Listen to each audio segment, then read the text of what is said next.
Pour cette 100e vidéo, je vous emmène au château royal de Blois.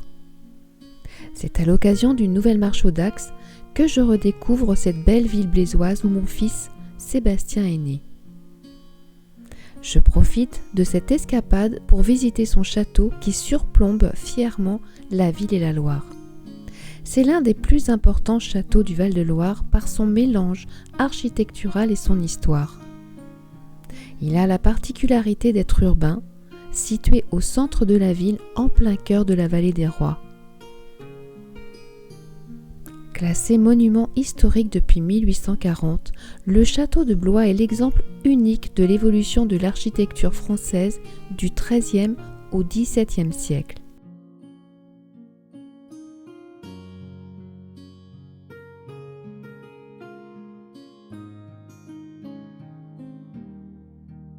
Après avoir été le fief des puissants comtes de Blois et celui de Charles duc d'Orléans, le château de Blois est devenu avec Louis XII la demeure favorite des rois de France pendant plus d'un siècle. Venez avec moi en 854, date à laquelle le château fait sa première apparition sous le règne de Charles le Chauve. Il est construit en bois sur les bords de Loire. Attaqué et détruit par les Vikings, le château est reconstruit au Xe siècle. En 1218, mort de Thibaut VI, dernier comte de Blois de la maison de Champagne, le comté passe ensuite dans la maison de Châtillon-sur-Seine. Sans héritier, Guy II de Châtillon le vend en 1391 à Louis Ier d'Orléans. À sa mort, Charles d'Orléans devient le chef de la féodalité française, mais lors de la bataille à Azincourt, il est fait prisonnier par les Anglais et emmené en Angleterre. Durant 25 ans, il sera en captivité à Londres, où il a écrit sa célèbre œuvre poétique. À son retour à Blois, Charles d'Orléans choisit de créer un centre culturel au château. Ce site devient un haut lieu de la culture à partir de 1440. Un concours est d'ailleurs organisé révélant les talents incontestables de François de Villon.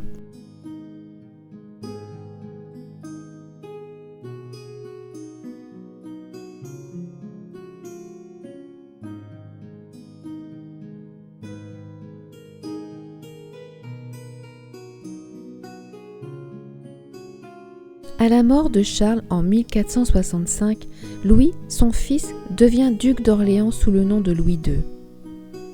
Lorsque Louis II est sacré roi et devient Louis XII, il choisit Blois comme résidence royale, accompagné de sa nouvelle épouse Anne de Bretagne. Sous le règne de Louis XII, le château royal de Blois devient le lieu de rencontre entre le roi et plusieurs grands seigneurs.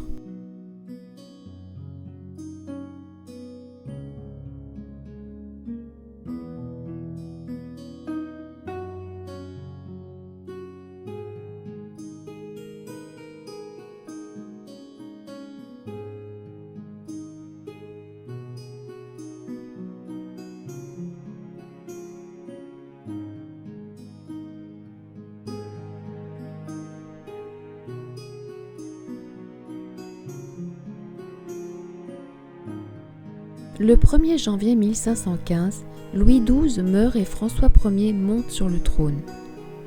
Le nouveau monarque fixe sa principale résidence au château de Blois.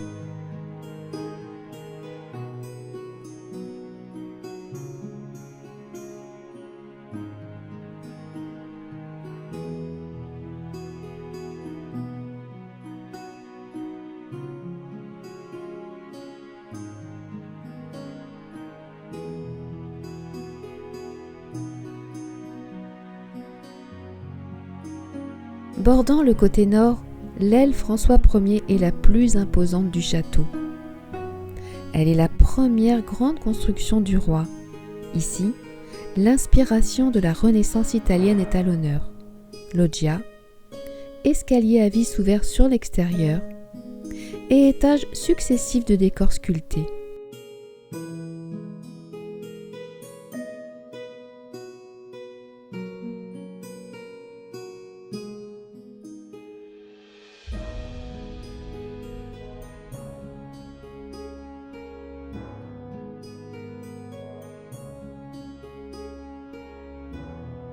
Henri II, deuxième fils de François Ier et de Claude de France, est sacré roi de France en 1547 à 28 ans.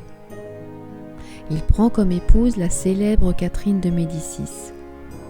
Henri II ne tient pas un rôle important concernant le château. Il réalise néanmoins des travaux au niveau des extérieurs.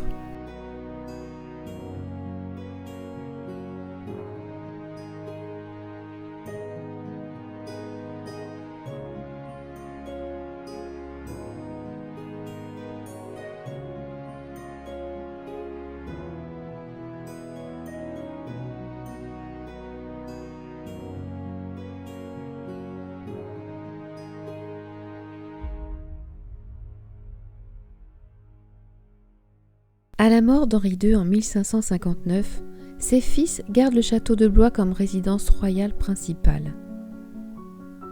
Henri III, dernier roi de la dynastie des Valois et frère des deux précédents rois, devient roi de France en 1574. C'est lui qui convoque les États généraux de 1576 dans la grande salle du château de Blois appelée aujourd'hui la salle des États.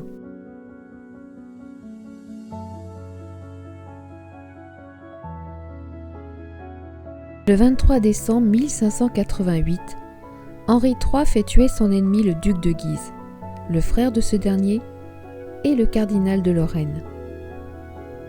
Quelques mois plus tard, le moine Jacques Clément tue le roi Henri III. Le seul héritier est Henri de Navarre. Henri IV devient ainsi roi de France, premier de la branche de Bourbon de la dynastie capétienne.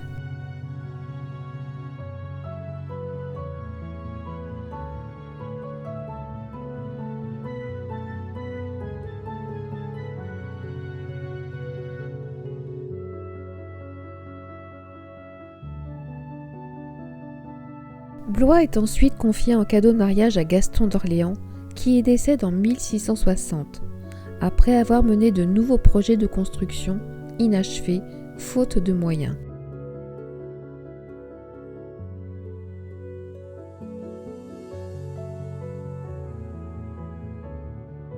Délaissée par Louis XIV, l'ancienne demeure royale est cédée à d'anciens serviteurs.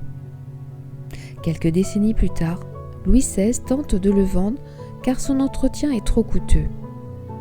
Mais en l'absence d'acquéreur, c'est le régiment royal comtois qui s'y installe. Pillé à la Révolution, le château est vendu par Napoléon Ier à la ville de Blois en 1810.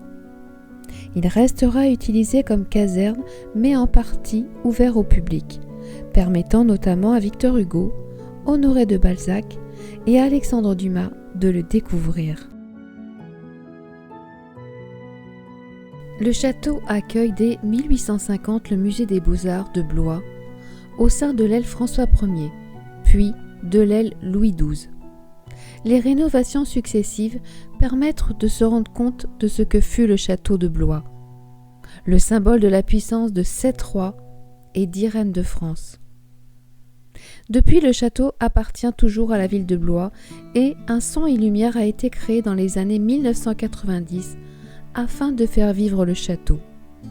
Je vous invite d'ailleurs à regarder ma prochaine vidéo qui sera consacrée à ce son et lumière.